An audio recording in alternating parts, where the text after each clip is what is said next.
아까 계속 내가 영어로 안 해도 되지 않아요? 회장님이 저한테 자꾸 영어 하시는데 아시다시피 제가 관광공사 사장을 한 4년 4개월 하다가 너무 오래 했다고 생각해서 이제 그만뒀는데 그만두니까 이런 일이 생기네. 그랬을 때 그런 거 없었어요. 관광 호텔들이 좀 그때는 참 긴장했네. 저는 사실은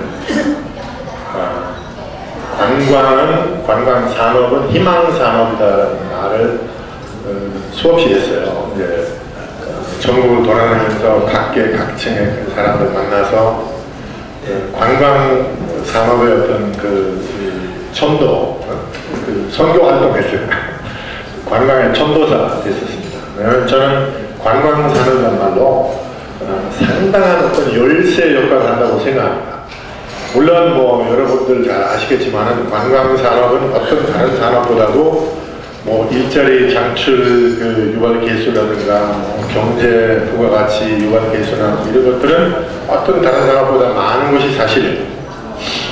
뭐 관광 산업에 10억을 투자하면은 52개 일자리가 생깁니다. 평균으로 직접 간접적으로. 근데 뭐 제조업에는 평균은 24개 일자리밖에 안 되고 같은 10억을 투자해도 뭐 IT는 한 10개 일자리만 정도 생기는 것이 이제 세계적인 그런 동기인데 그리고 이제 관광 산업은 저는 무엇보다도 이 시너지 만드는 산업이라고 저는 생각합니다. 특히 우리나라는 한국 사람들 그 특유의 어떤 그런 성격, 민족성, 제가 가장 한국 사람들의 매력적인 포인트가 뭐냐면은 잘 놀아요. 내가 볼 때 한국 사람처럼 놀기 좋아하고 또 놀 때는 정말 재밌게 노는 민족은 별로 없어요. 아예 없어요. 이제 1등입니다. 그것은 이제 옛날부터 그런 건데 그거는 오랜 그런 그 전통이에요. 제가 그것을 이제 소위 이제 외국인들한테 세계인들한테 설명하기 위해서 한국의 특이한 게 뭐냐? 그것은 한국의 에너지다. 한국은 어느 나라보다도 에너지 넘쳐나는 나라예요. 근데 그 에너지는 이제 독특하게 세 가지 형태로 항상 같이 오는 그런 에너지입니다. 그 세 가지 에너지의 형태는 뭐냐면 기흥정. 제가 그 세 가지를 이렇게 설명했어요. 기는 뭐냐면은 원천적인 에너지. 우리 한국 사람들이 지기, 전기, 생기 이런 거 말하잖아요. 그러니까 실질적으로 한국 자연에서 오는 기. 그건 어느 나라도 찾아볼 수 없는 에너지예요. 우리 한국 산에만 가면은 에너지가 엄청 많이 흐르고 있어요. 그 여러 가지 아주 원천적인 에너지, 힘을 주고, 희망을 주고, 또 어떤 서름을 달래고 이런 에너지들이. 그 다음에 그 재미있는 것이 어떤 산에 가면은 그 산의 기가 우리에게 좋은 일 생기도록 만드는 기도 많이 있어요. 그럼 어디 가서 바위를 만지다가 좋은 일 생기는 게 많아요. 그죠? 이런 스토리 많잖아요. 그죠? 믿거나 말거나. 그런데 예를 들어서 제가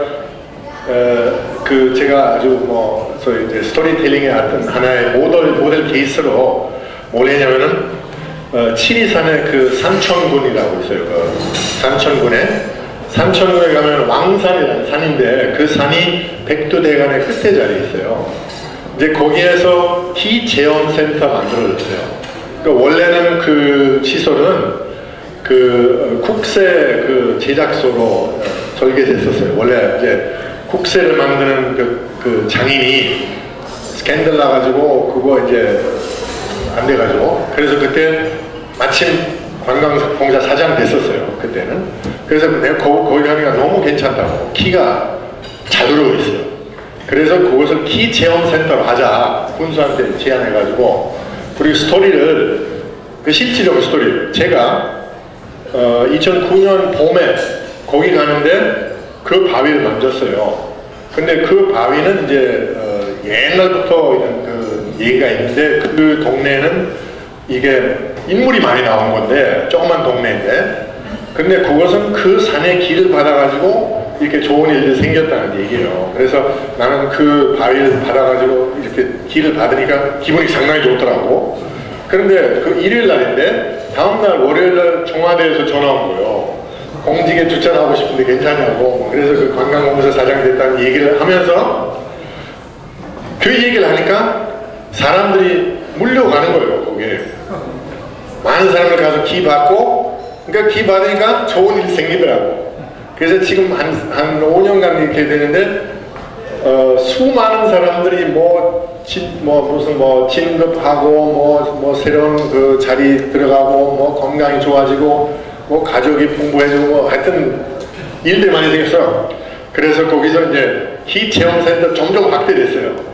처음에는 그냥 바위 하나 있었는데 이제 그 바위 옆으로다가 또 이렇게 그 기 나오는 물 만들었고, 그 다음에 앞에도 또 다른 바위 하나 만들었고, 거기서 봉전을 던지면은 또 이제 좋은 일이 생기고, 저쪽에서 그 연애운 잘 될 수 있는 것을 만들어 놓고. 근데 그 스토리 만드니까 이제 점점 사람들이 몰려서 실질적으로 체험하니까 그 스토리도 점점 이어져 가지고 지금은 산천, 그 다음에 작년에는 한방 엑스포가 있었어요. 이제 대체의학 엑스포.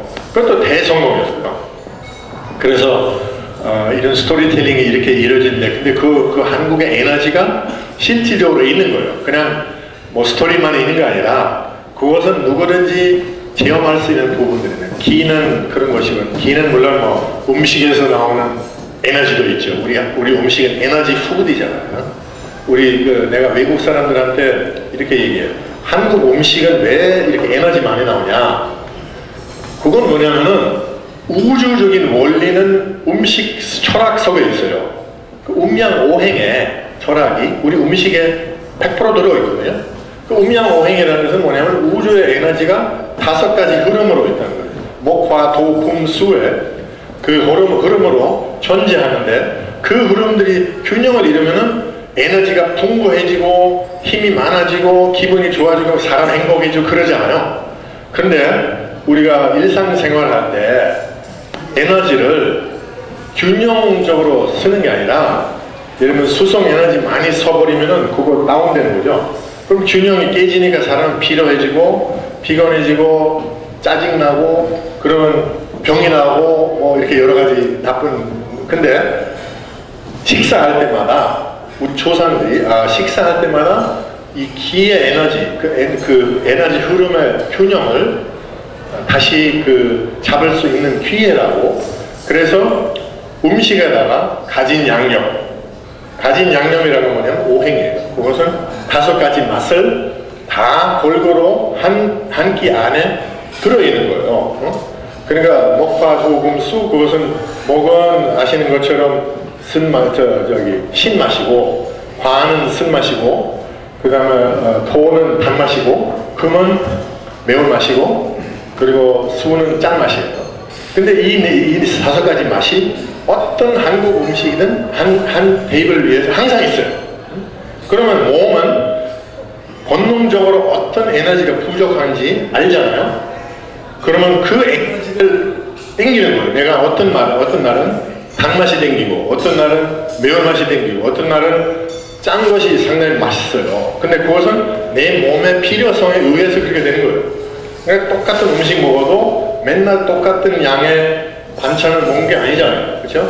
그런 그 기분에 따라. 그러니까 그것은 내가 이제 예를 들어서 수송 에너지 부족하면은 그러면은 그 수송 에너지에 해당되는 짠맛을 보충해주면 올라가는 것이나, 아니면은 그 반대된 거, 이제 예를 들어서 그 상생과 상대 관계 있잖아. 그러니까 목화, 도, 금, 수, 목생화, 화생토 이렇게 되는데, 근데 목극토 이런 게 되잖아요. 서로 반대되는, 서로 에너지를 완화시키는 거 있어요. 그러면은 예를 들어서 내가 이제 단맛은 토의 에너지인데, 토의 에너지는 떨어졌을 때 단맛을 먹으면 올라가는 거죠.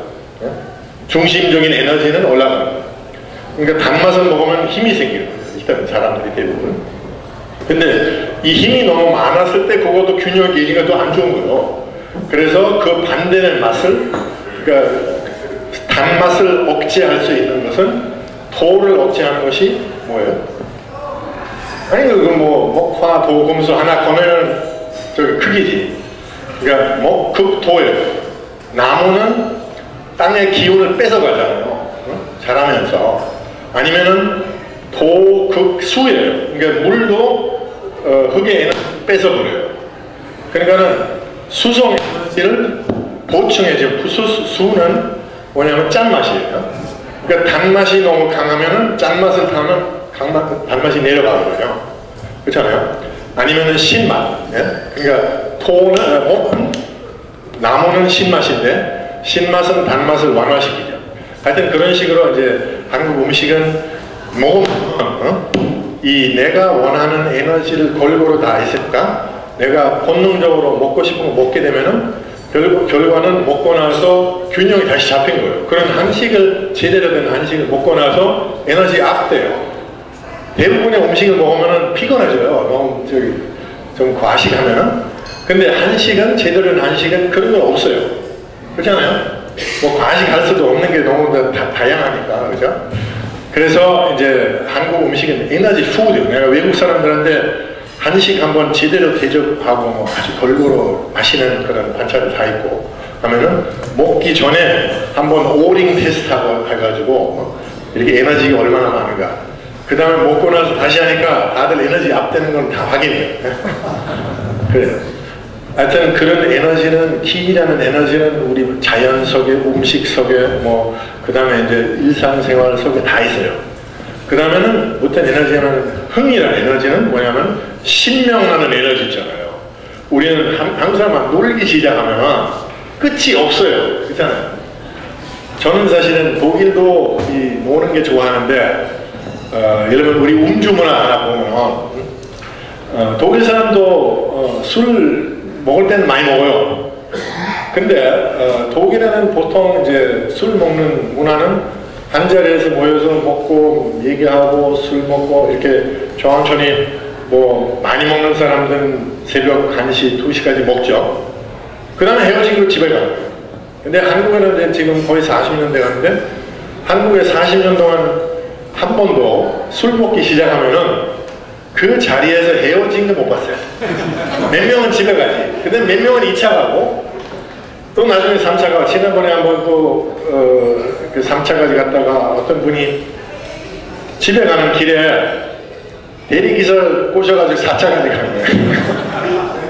그러니까 한국 사람은 이렇게 놀기 시작하면은 끝까지 직선 볼 때까지 가는데 하여튼 그 지난번에 싸이 강남 스타일이고 그 무슨 젠틀맨 이런 노래들이 역사 없는 유튜브의 기록을 다 세웠어요. 그리고 계속 세우고 있어요. 계속 올라가다가 지금도 지금 벌써 뭐 2억 명, 20억 얼마 넘어갔어요 벌써. 그러니까 그거는 역사에 없던 일이에요. 한 번도 유튜브 생기고 그런 것이. 근데 그것은 내가 볼 때 그건 한국의 흥이에요. 싸이 노래 속에서 그 흥이 완전히 표출돼요. 제가 싸이의 그 강남스타일 조금 봤을 때 그것은 무당의 굿이구나. 무당의 굿. 그러니까 무당들이 그런 것을 이 잡다한 것도 다 섞어놓고 하고 아주 흥겹게 그 동물 같은 춤도 추고 똑같은 거거든요. 근데 그것은 이 무당의 굿이라는 거는 한국에서 상당히 아직 살아있는 문화이거든요. 이 소위 이제 그 샤머니즘은 그거는 뭐 어느 나라보다도 한국에 상당히 그 뿌리가 아직 싱싱해요. 그러니까 뭐 지금 한국에서 보면은 소위 이제 뭐 각 철학관 뭐 무슨 하여튼 여러 형태의 무당들이 천업으로 하는 사람이 5만 5천 명이에요. 뭐 그 저희 점쟁이니 뭐 하여튼 어느 정도는 뭐 다 하는 거죠. 뭐 운명 상담 뭐 이런 거는 5만 5천 명. 그것은 어느 종교의 성직자보다 많더라고 한국에, 그지? 근데 그것은 나쁜 게 아니에요. 그것은 상당히 살아있는 문화예요. 왜냐면은 어느 문화이든 어느 나라이든 그런 뿌리들이 다 있어요. 유럽에도 샤머니스틱한 뿌리들 다 있고 미국에도 있고 어느 나라도 다 있어요.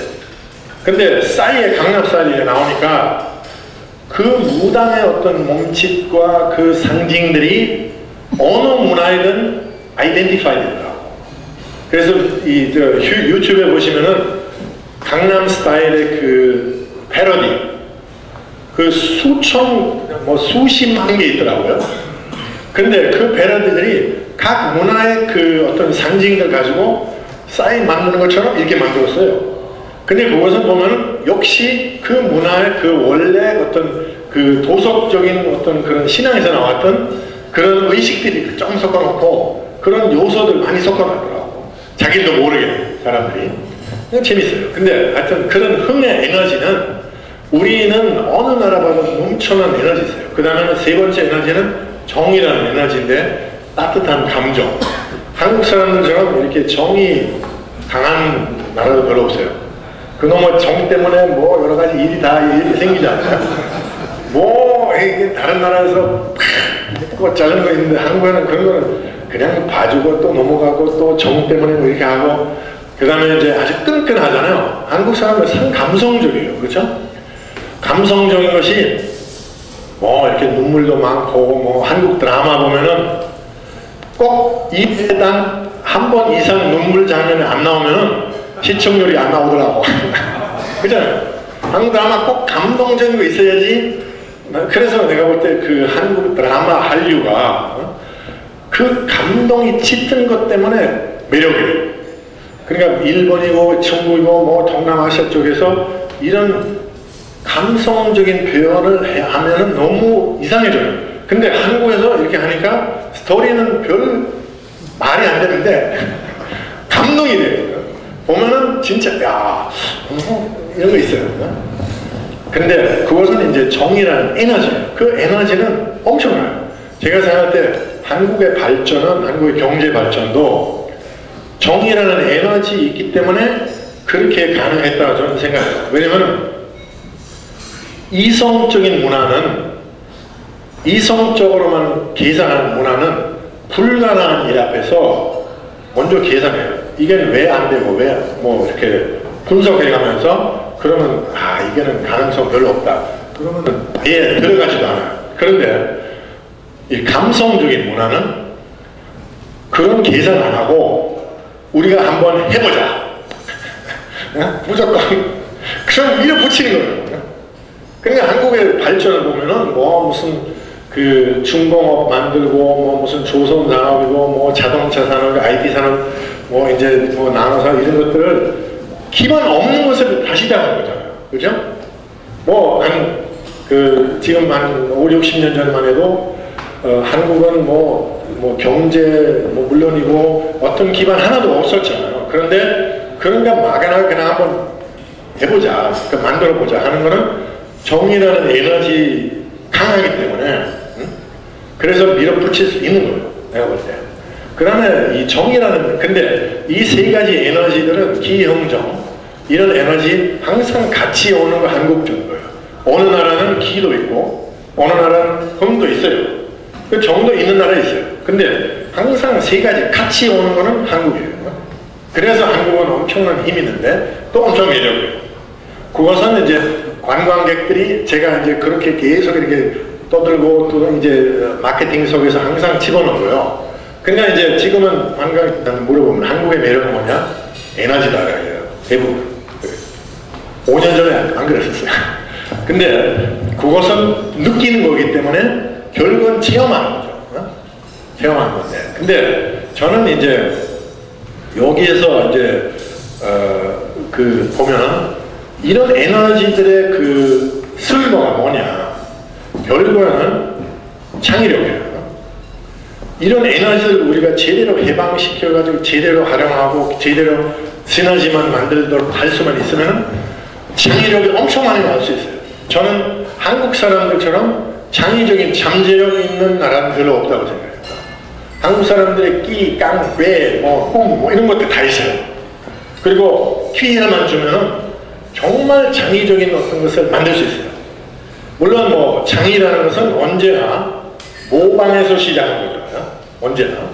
그러니까 모방을 이런 거는 저런 것을 섞어놓고 새로운 맛을 만드는 게 창의예요. 그건 비빔밥이에요.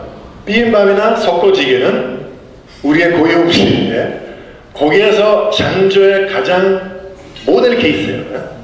있는 거를 섞어놓고 새로운 조화를 만드는 거예요. 그러니까 K-팝은 뭐예요? K-팝은 지금 뭐 동남아시아는 물론이고 뭐 중국, 일본이고 미국이나 유럽까지 이제 K-팝이 점점점 퍼져나가잖아요. 근데 K-팝을 딱 들여다보면은 그건 뭐냐? 그건 석고지기예요. K-팝은 뭐 락에다가 팝에다가 힙합에다가 뭐 다 섞어놓고 거기다가 이제 한국적 기형정 집어넣은 거예요. 그러니까는 이게 어떻게 보면 한국 정도냐 뭐 이렇게 일하는 사람도 있어요. 뭐 소녀시대 무슨 한국 정도야 그렇게 얘기하는데 근데 한국 정도는 섞어놓은 것 자체가 한국 정도라고 한국에 밖에 없는 그런 조화를 만들 수 있는 거는 근데 그런 장조는 지금 K-팝에서 조금 일어나고 한류에서 좀 일어나고 지난번에 그거 보셔서 별에서 온 그대라는 드라마를 그거 내가 또 안 보다가 드라마를 안 보니까 누가 옆에서 아까 봐야 된다고 또 이제 중국에서 이 별에서 온 그대 여기서 나오는 게 바로 인터넷에 다 봤어요. 그러니까 알리 거기는 너무 매력적인 거예요. 나도 그거 봤는데 그 정도의 어떤 완성도의 드라마는 지금은 어느 나라에서도 없어요. 응? 그 별에서 온 그대 뭐 얘기는 뭐 별에서 온 남자하고 지구는 뭐 이렇게 랍스토리인데 조금 억지인데 나 얘기가 그런데 그 안에다 보면 그런 내용들이 그리고 그 전개하고 그 다음에 그림 그 다음에 그 스토리의 그 드라마 이런 것들은 세계 톱 수준이야. 물론 이제 일본은 아주 고유의 한국적인 휴머가 많이 들어있으니까 뭐 영어로나 뭐 이제 유럽 언어로는 표현하기 좀 한계가 있을지 몰라도 근데 그거만 빼고는 나머지는 어느 나라에서 또 이런 정도의 완성도 드라마가 히트 칠 수밖에 없는 그런 거예요. 근데 그거 보면은 이제 하나는 잠재력 보이기도 하지만 하나는 한계성도 보여요. 왜냐면은 22회밖에 안 됐잖아요. 21회. 미국 드라마 한번 히트 치면은 수년간 가거든요. 뭐 무슨 뭐 우리가 옛날에 보던 뭐 댈러스 뭐 요즘은 뭐지 섹스 인 더 시티나 뭐 이런 것들이 그거 한 10년 가나? 뭐 그 정도 가요. 그러니까 그 완성도 장의력하고 이런 것을 높은 수준에 계속 이어질 수 있는 것은 그 장의력을 완벽하게 해방된 문화 속에서밖에 일어나지 않아요. 그래서 우리는 장의력은 잠재적으로 엄청 많은데 아직은 제대로 그 장의력을 발휘할 수 있는 환경은 아직 없다 이거죠. 응? 제대로.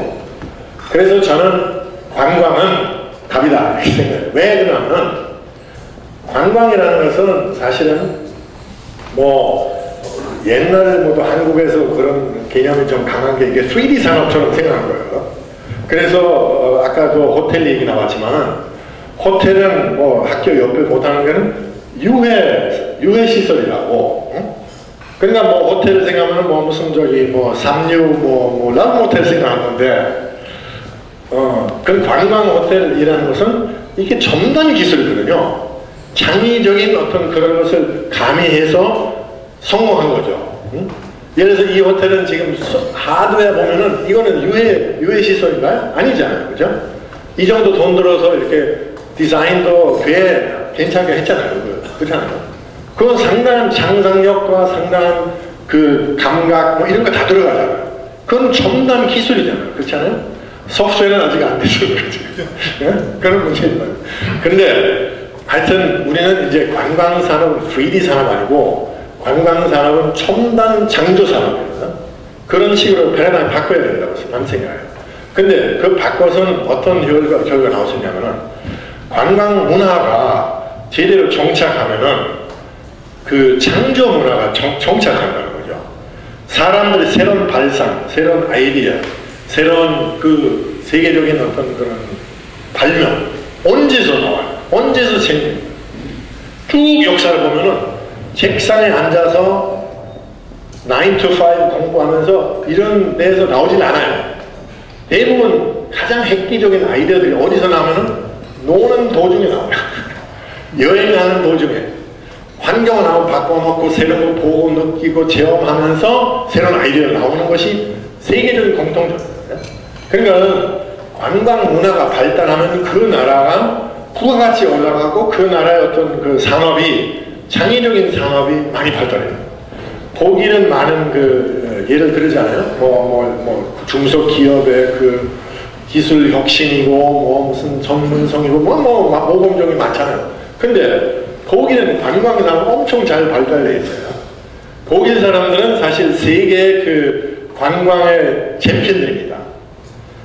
작년에 그 UNWTO라고 UN 산하 그 관광 기구인데 관광에 의한 부가가치 창출은 작년에는 독일은 1위였어요.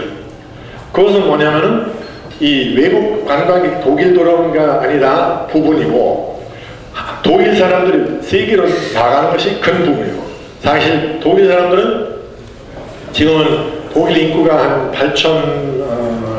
8천만 명 정도 되는데 1년에 외국 여행하는 독일 사람들은 7,800만 명이에요.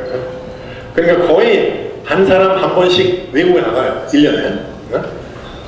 그런데 그거에다가 독일 사람 독일 내에서 관광하는 거. 지금 우리나라 사람들은 1년에 실질적으로 관광하기 위해서 쓰는 일수 얼마일까요? 평균 한 사람. 우리가 뭐 연차 휴가는 뭐 평균 한 20일 정도 되잖아요. 19일, 18일 정도인데. 근데 그 연차 휴가를 이용해가지고 여행하고 관광하는 일수가 얼마일까요? 작년은 2.9일이었어요. 1인당 2.9일. 그건 외국 여행 포함해서 다 포함해서 하면 2.9일밖에 안 돼요. 1박 하는 여행은. 근데 독일 사람들은 평균 한 30일이에요. 뭐 유럽의 어떤 뭐 벨기에 같은 나라는 1년에 100일이에요.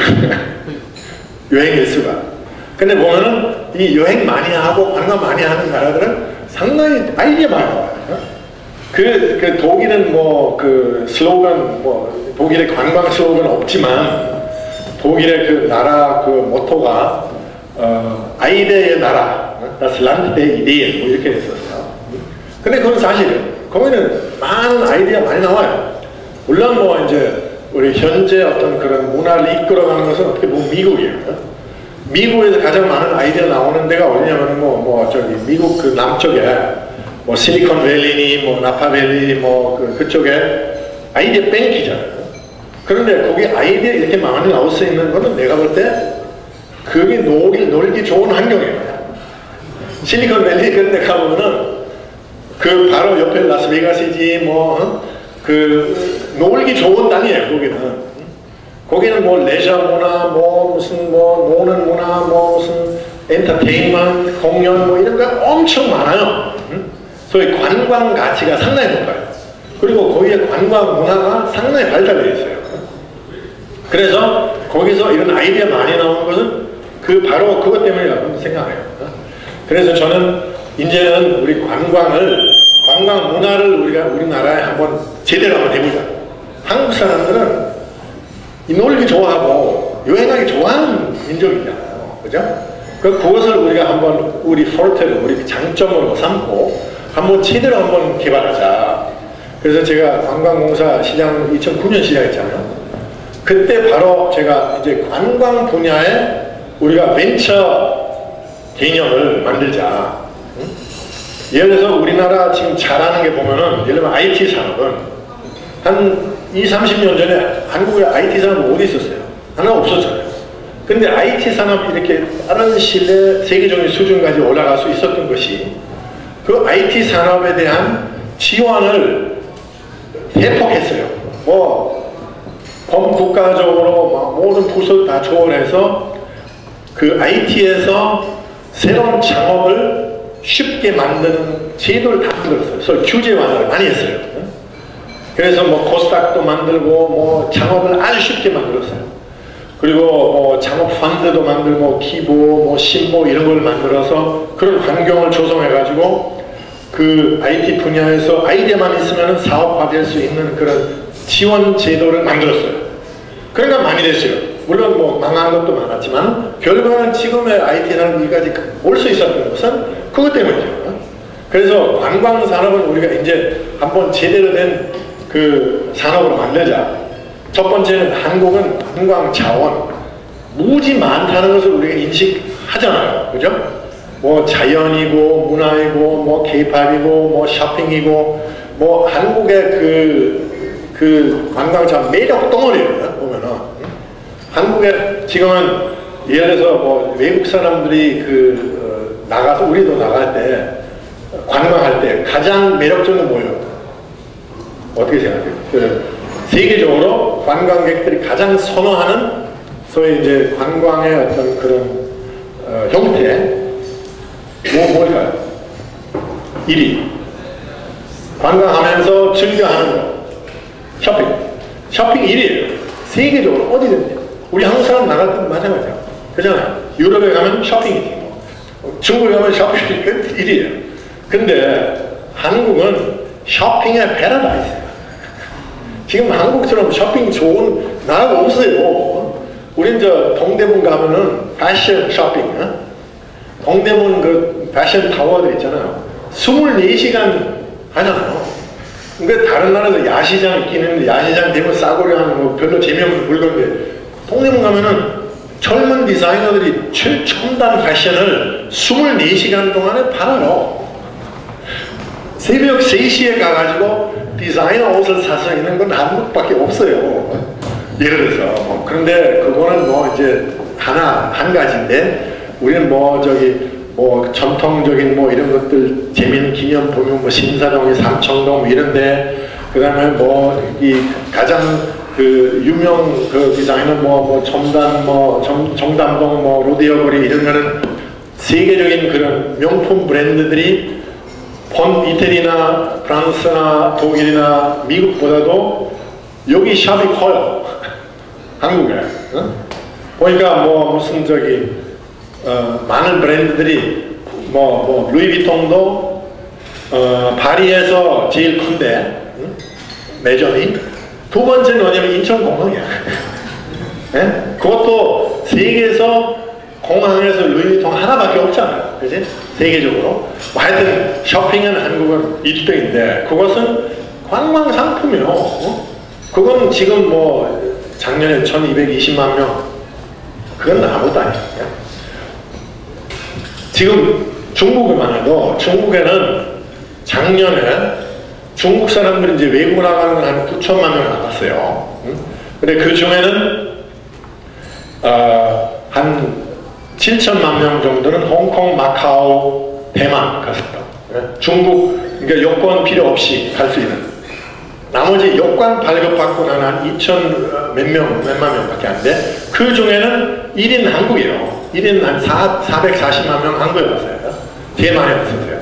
근데 그거는 그 시작이 불가해요. 왜냐면은 작년에 보면은 중국 내에서 관광 이동 인구가 얼마냐면은 23억이에요. 중국 내에서. 그러니까 중국 사람들 중국 내에는 23억 명의 관광 이동 인구였다는 것은 한 사람이 2번, 3번 여행했다는 거예요. 중국 내에서. 그렇잖아요. 그러니까 중국 사람들은 여행을 아주 좋아합니다. 우리보다 훨씬 많이 해요. 근데 그 사람들이 중국 내에서 언제가 다 봤을 거 아니에요. 그치? 그러면 어디로 가요? 그러니까 23억은 이게 돌아다니는 사람 10%만 한국으로 올라가면 지금 그 1200명 문제 아니에요. 그렇죠? 1200만 명? 근데 하여튼 가능성은 무한하고 시장은 깔려있고 우리는 매력은 다 가지고 있어요. 뭐 자연이고 뭐 문화이고 문화 자체도 아까 말한 그 에너지들이 그것을 제대로 포장만 하면 뭐 넘쳐난 거예요. 그런 것을 상품화해가지고 어떤 관광 문화를 정착시키는 것이 이제 관건인데, 그래서 제가 2009년부터 우리가 IT 산업 키우듯이 이 관광 산업 키우자. 그래서 창조 관광 산업이라는 아이템을 제가 만들었어요. 그래서 이제 그 개념이 뭐냐면은 관광 분야에서도 아이디어만 갖고 있는, 신선한 아이디어 갖고 있는 사람들이 우리가 지원해주자. 그러면 창업할 수 있게 쉽게. 그럼 거기에서 일차적으로는 지원 제도가 있어야지. 그 다음에는 이제 규제 완화함 이런 것들 다 필요하겠지만은 일단은 그것을 개념화해서 지원 제도를 만들자. 그렇게 제안하니까 문화부이고 뭐 다른 데서 안 된다. 이게 뭐냐 뭐 그건 위험하다 뭐 이렇게 하면은 안 되고 뭐 이런 계속 뭐 리스크가 너무 많고 뭐 이런 계속 말리다. 그리고 내가 한번 자체적으로 이제 정부의 그 동의 없이 2010년에 한번 해봤어요. 이제 공모전을 하고 돈은 없어요. 우리 자체 예산으로 한 3천만 원 가지고 이렇게 공모전을 해서 아이디어를 공모했어요. 일단은. 그럼 아이들한테 이제 심사를 하고 이제 뭐 일단은 돈을 못 줬지만은 이제 좀 지원하는 우리 관광공사의 마케팅이고 뭐 이런 것을 도와주는 그런 식으로 시작했더니 그 해에 벌써 몇 개의 그 작은 업체들이 창업했더라고요. 그래서 이제 문화부는 절대로 안 된다 했는데 기재부까지 가서 예산을 따로 땄어요. 그러니까 2011년부터 이제 예산 받았어. 2011년부터만 40억 정도 받아가지고 공모전을 크게 하고 그때부터 이제 매해마다 이제 조금씩 좀 확대하고 있는데 그동안에 이제 작년까지 한 100개 업체가 창업됐었어요. 그리고 그 중에 지금까지는 64개 업체가 그대로 이제 번창하고 있고 일자리는 한 300개 일자리가 생겼어요. 근데 그것은 이제 아주 조그맣게 아주 작은 규모로 해서 시작했잖아요. 근데 그것을 이제 크게 확대해서 지금 창조 경제는 이제 시작했잖아요. 뭐 우리 정부는 창조 경제 창조하는데 관광 분야에서 어떤 다른 산업 분야보다도 아이디어만 있으면은 사업하기 훨씬 쉬운 거예요. 어떤 다른 분야는 그 아이디어는 있어도 그 뒤에는 기술이고 뭐 무슨 독특한 뭐 어떤 기법이나 뭐 이런 거 다 있어야 되는데 관광 산업은 뭐 다양한 분야가 되잖아요. 그래서 우리 그 기업들 보면은 하나는 예를 들어서 내가 아주 좋아하는 아이템인데 저 남해에다가 양머리 학교 만들었어요. 그 어떤 젊은 애가 자기 사촌이 외국에 가서 영국에 가서 그 사촌이 이제 좀 약간 장애 있는 친구인데 그 친구는 영국에 가서 양머리 하는 거를 이제 개가지고 양머리 하는 거를 배웠어요. 한국에 와서 그 술 먹잖아요. 그런 거는. 그래서 그 젊은 애가 이게 한번 상품화하자. 그래서 그 양 5마리 가지고 이제 그 개 한 몇 마리 하고 이제 어디 뭐 봉고차에다가 싣고 어디 잔디밭 있는 데 가서 그 쇼하는 거예요. 양머리 쇼하는 거예요. 그래서 거기 시작해서 이제 그 남해에서 그 땅을 좀 빌려주고 옛 그 방치된 농장을 하나 빌려주고 거기서 이제 제대로 하고 있어요. 그러니까 거기서 이제 가족 단위로 와가지고 양들 이렇게 만져보고 뭐 먹이도 주고 그 다음에 그 개한테 뭐 명령을 하는 거는 옆에서 가르친 대로 하면은 그 개가 가서 양들 이쪽으로 몰아오고 뭐 이런 거는 너무나 재밌는 거예요. 그래서 그거 이제 시작했고 하나는 저기 춘천에 그 물레길이라는 그 있는데 뭐냐면은 어떤 교수가 가나다 가서 간호 만드는 거를 배웠어요. 직접 이게 나무로 이렇게 하는 거. 그 간호 만들기 체험하면서 그 다음에 간호 타기 체험하는 거예요. 이제 물레길이라고 이제 물길 위에 간호 트레킹 뭐 이런 것을 이제 상품화해서 하는데 그것도 지금 아주 번창하고 있어요. 그럼 물론 뭐 이제 뭐 앱 만들어 가지고 뭐 그 관광 안내 뭐 한번 그 앱스토어 들어가셔가지고 경복궁 미션이라고 있어요. 아주 재밌게 만든 앱이에요. 그것도 우리 장주 관광 산업의 상탄 업체인데 거기서 이제 경복궁에 가면서 이게 다운받아서 내가 있는 자리를 딱 파악돼가지고 미션을 주는 거예요. 그럼 역사를 배우면서 그 경복궁에 대한 그 문화적인 배경이고 역사적인 배경 좀 같이 배워가면서 어떤 미션을 수행하면서 재미있게 1시간, 2시간 코스로 그 궁을 돌고 이제 그 애들 뭐 가족들하고 학생들하고 같이 가면서 상당히 재미있는 관광 아이템이 된 거죠. 뭐 다른 데서 뭐 무슨 소금 만드는 뭐 이런 거 있고 막걸리 학교도 있고 뭐 하여튼 그 다양한 그러면 이제 숙소 아주 그 테마 있는 숙소들 뭐 게스트하우스 이런 거 많이 생겼고 하여튼 이 장소 관광 산업이라는 것은 이제 우리가 본격적으로 시작을 하면은 엄청난 가능성이 있어 보입니다. 저는 저 라스베가스 가보면은 라스베가스 다운타운 프로젝트라고 있어요. 거기서 그 벤처 기업 하다가 돈 많이 버는 사람이 그 세퍼스라는 회사를 만들어서 그 온라인 그 신발 파는 회사인데 그 회사를 한 $1 빌리언 구글한테 팔았어요. 그러면 그 창업자가 이제 그 돈 가지고 라스베가스 다운타운 에리아 이게 아주 낙후된 그런 지역이었어요. 거기다가 이제 하나의 그 관광 문화 단지 이런 거 만들었어요. 그러니까 거기에서 어떤 개념이 뭐냐면은 젊은 누구든지 이제 아이디어 갖고 있는 사람들 가져오면은 그 산업화, 뭐 쇼핑이나 뭐 음식점이고 뭐 무슨 체험이나 뭐 이런 거 있으면은 지원해줘요. 뭐 자금도 지원해주고 장소도 지원해줘요. 장소를 공짜로 빌려줘요. 일단은. 그리고 이제 그거 빨리 하기 위해서 기존 건물 이용하는 것보다도 컨테이너 박스를 이용해서 건물 만드는 거예요. 그러니까 아주 빨리 아주 저렴하게 건물을 지을 수도 있으니까 그 다운타운 프로젝트 이렇게 한번 가보시면 참 재밌어요. 거기서도 지금 한 100개 기업이 벌써 생겼고 뭐 무슨 쇼핑이고 뭐 무슨 체험이고 뭐 무슨 뭐 여러 가지 그 재밌는 뭐 식당들 상당히 많고 그리고 거기다가 이 컨테이너 타운, 이 컨테이너 파크 이렇게 생기고 그 옆에 그 공터에다가 푸드 트럭들이 또 한 50대인가 이렇게 모여요. 그래서 푸드 트럭은 그거 상당히 창조적인 사업이에요. 그 미국에서 시작한 푸드 트럭들이 푸드 트럭에서는 이제 대부분 그 하는 사람들이 젊은 사람들이에요. 몸이 젊거나 아니면 마음이 아주 젊은 사람들. 그러니까 거기서 아주 실험적인 음식, 아주 재미있는 음식들 만들어요.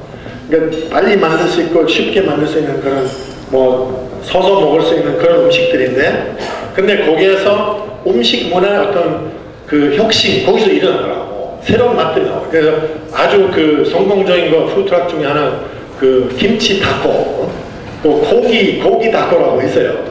불고기나 김치를 멕시칸 음식 하나 퓨전 시켜가지고 이렇게 만들어서 대성공이었어요. LA에서. 그죠? 근데 지금 우리 그 장조 경제 뭐 규제 완화에서 푸드트럭 나왔잖아요. 그러니까 나는 그 참 잘됐다. 이제는 뭔가 되겠다 하는데 이제 지금 나오니까 뭐 그 검토회가 뭐 그때 규제 완화 회의 때 푸드트럭 하자 해놓고는 그 무슨 심의를 만들었어. 뭐 심사위원들 뭐 해가지고 뭐 이거 저거 문제 다 계속 나오는 거예요.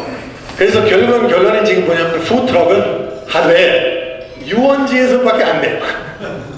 근데 유원지 하나 많아요. 왜냐면 지금 유원지 저 용인 밤 뭐 삼성에 하는 그 있잖아요.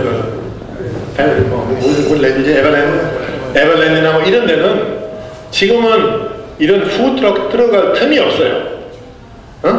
벌써 이런 거 스탠드 다 있는데 그냥 뭐 있는 스탠드 트럭으로 바꾸면 몰라도 아무 의미 없는 거예요. 그 푸드트럭은 자유롭게, 그러니까 그것은 그 기존의 그 산업을 파괴시키는 게 아니라 혁신의 그런 에이전트 될 수 있는 것이 푸드트럭이에요, 사실은. 그런 그 비교적 작은 투자 가지고 움직일 수 있는 그런 거 가지고 성공하려면은 획기적인 음식 만들면 안 돼요. 근데 그런 것을 하면은 이 음식 그 문화가 자체가 혁신이 돼요. 재밌어져요. 그리고 그건 관광 상품이거든요. 그건 우리 스스로도 즐기는 거는 오는 관광객들도 즐기죠. 그리고 뭐 우리나라 사람들은 사실은 우리가 지방에 가면은 항상 그거 문제지. 숙박하고 음식. 가보면 음식들이 발전 안 돼요. 가보면은 관광지에 아무리 지금 좋은 관광지들이 있다 하더라도 음식 문화는 잘 발달 안 돼요. 그래 뭐 그 옛날부터 그대로이고 뭐 그런 거지. 근데 그것은 그럴 수밖에 없는 건 거기 하는 사람들이 눈이 없잖아요. 이제 뭐 세계적으로 다니지도 않았고. 그러니까 근데 이 푸드트럭 이런 거 개방해가지고 뭐 자유롭게 하라 하면 어때요? 그러니까 그런 것을 이제 우리가 창조 관광 제대로 하려면은 이제 아마 좀 아주 그냥 화끈하게 규제를 풀어야 돼요. 그렇죠. 저는 예를 들어서 관광공사하면서 우리 숙박 문제가 심각했어요. 그때 2010년부터 관광이 계속 몰려오는데 머물 데가 없어요. 그래서 2011년 제가 한번 그 여론조사를 했는데 우리 주요 시장에서 한국에서 자기가 원하는 시간에 그 원하는 가격에 숙박 시설이 없어서 가려고 했던 것을 취소한 사람이 얼마냐. 그때 우리가 1년에 1000만 명 왔는데 그러니까 숙박시설 자기 원하는 없기 때문에 못 온 사람 300만 명이었어요. 그때 30% 정도 맞을 것 같아요. 지금도. 그래서 다양한 그런 거 만들어야 되는데 그래서 한국형 B&B 소위 이제 자기 집에서 사람을 지을 수 있는 거 만들자 제안했어요. 2009년부터 제안했어요. 근데 이게 안 된다고요. 이게는 뭐 여러 가지 부작용이 있고 뭐 무슨 그 다음에는 이제 자기 집에서 사람을 지으려면 그건 뭐 소방법에 걸리고 여기 걸리고 뭐 무슨 그 고통 그러니까 몇 부서 이렇게 다 걸쳐 있는 것은 그 문화부에서 안 한다고. 그래서 내가 계속 하자 하는데요. 안 되고 나를 뭐 아주 그냥 믿게 됐어요. 근데 결국은 내가 2011년에 그 이명박 대통령한테 커피 타임 하면서 이렇게 하면은 우리가 빨리 뭐 할 수 있지 않느냐. 그 자기 집에서 지금 서울에서만 해도 아파트에 살면서 두 부부밖에 없어요. 아이들 다 나가고 있는데 거실 목욕 그 화장실 2개 있고 그리고 방 하나 2개 비어 있는 그런 집이 4만 세대 있다고 서울에. 응? 그러면 그런 사람들 중에 이런 걸 자기 그 집에서 이렇게 그 홈스테이 뭐 이런 거 하려면은 못 하는 거죠. 합법, 불법이에요. 그래서 그건 합법화하자. 코리아 스테이라고 만들자고. 코리아 홈스테이. 근데 이제 다들 반대는 대통령이 오케이 하자고. 그 대통령 시행령을 1년 만에 됐어요. 그럼 물론 뭐 그 중간에도 과정이 계속 있었는데 처음에는 이제 대통령 하라고 하니까 이제 할 수 없이 했는데 그 다음에 또 이제 뭐 했냐면은 또 무슨 의원회를 만들어서 심사위원 뭐 무슨 교수들 불러가지고 자문을 해가지고 아파트 하면 안 된다고 해. 그러니까 아파트 하면 안 하면 아무 의미 없어. 내가 또 다시 한 대통령한테 가서 이게 또 문화부에서 또 이게 하려고.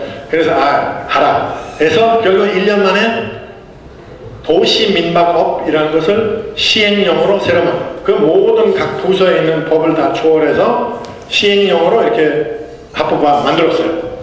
그 시작했어요. 그러니까 지금 많이 하고 있는데 단지 이제 처음에는 또 이게 2012년부터 시작했죠. 근데 처음에는 이제 많이들 시작하다가 이 등록만 하면 되더라고. 근데 등록을 하는 가구 수가 너무 없어요. 신청은 600가구가 신청했는데 30가구밖에 등록 안 해서 나는 왜 그러냐고 보니까 문화부에서 각 구청마다 가이드라인 내려보는 거예요. 그 가이드라인이 뭐냐면은 이게 그 코리아 스테이 이렇게 도시형 민박업 하려면은 이웃집들의 동의서를 가져와라. 근데 하지 말라고. 왜냐면 뭐 내가 치킨집 하려면은 이웃집들의 동의서 누가 동의해줘요? 안 해주지. 그치? 그러니까 그거는 자유시장이 아니지. 그리고 뭐 그거는 뭐 한다고 해서 실질적인 뭐 옆집에서 뭐 방해된 건 없어요. 뭐.